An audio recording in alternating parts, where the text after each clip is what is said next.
दोस्तों CB chief माधुरीपुरी बूच madam अपने जनहित के रिटेल इन्वेस्टर्स के हित में फैसला लेने के लिए जानी जाती हैं। ये आप लोग जानते कि नहीं जानते, मैं आप लोगों को ये बात बता दूं। और ये भी मैं क्लियर कर देना चाहता हूं कि उन्होंने एक ऐसा फैसला लिया है जिससे कि आम इन्वेस्टर्स का बहुत ही भला होगा।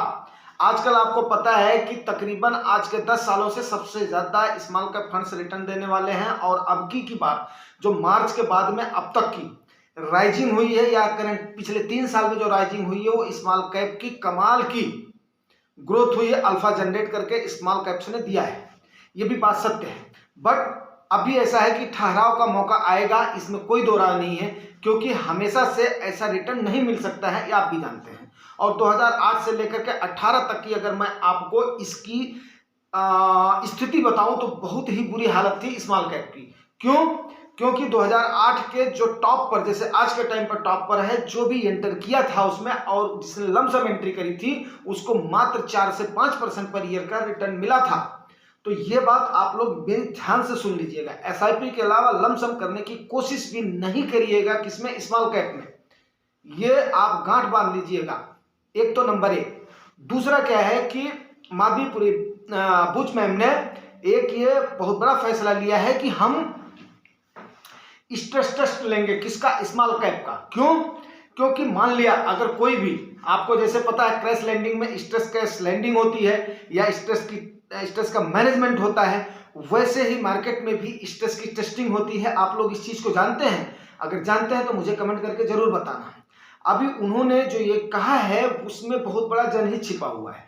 क्यों? क्योंकि उनको पता है आज का जो युवा है, रिटेल इन्वेस्टर है, वो सुनी सुनाई बातों में, जिसको एक्सपीरियंस नहीं होता है, वो सुनी सुनाई बातों में उसी तरफ की तरफ अपने कदम बढ़ा देता है जहां पे लोग जाते हैं या लोगों का दिखावा आता है। तो ऐसी स्थिति में क्या किया जाए? ऐसी स्थिति में उन्होंने बोला कि नहीं, मैं जो रैंकिंग मिलेगी वो ऐसे करके रैंकिंग किसी फंड को नहीं मिलेगी, किसी एएमसी को ऐसे करके रैंकिंग नहीं मिलेगी।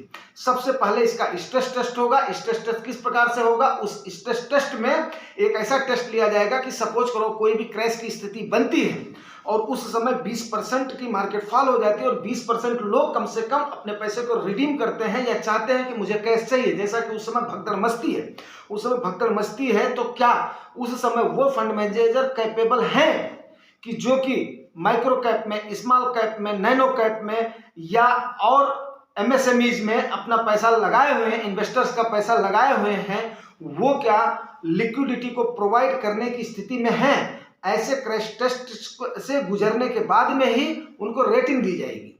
तो ये एक जनहित में, एक आम लोगों के लिए, रिटेल इन्वेस्टर्स के लिए माधुरीपुरी बूच मैम का बहुत बड़ा फैसला है, जिसका हमें स्वागत करना चाहिए हमारे आप जैसे इन्वेस्टर्स के लिए। तो अब देखते हैं आगे क्रैश टेस्ट में कौन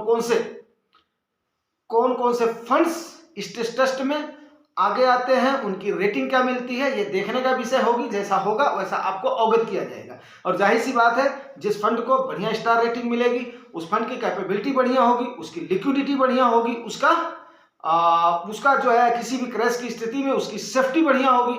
देखते हैं अभी आगे होता क्या। उम्मीद करता हूं दोस्तों जानकारी अच्छी लगी होगी। अगर अच्छी लगी है तो रिवार्ड जरूर करना। रिवार्ड आपको पता है, लाइक से सब्सक्राइब। Thank you.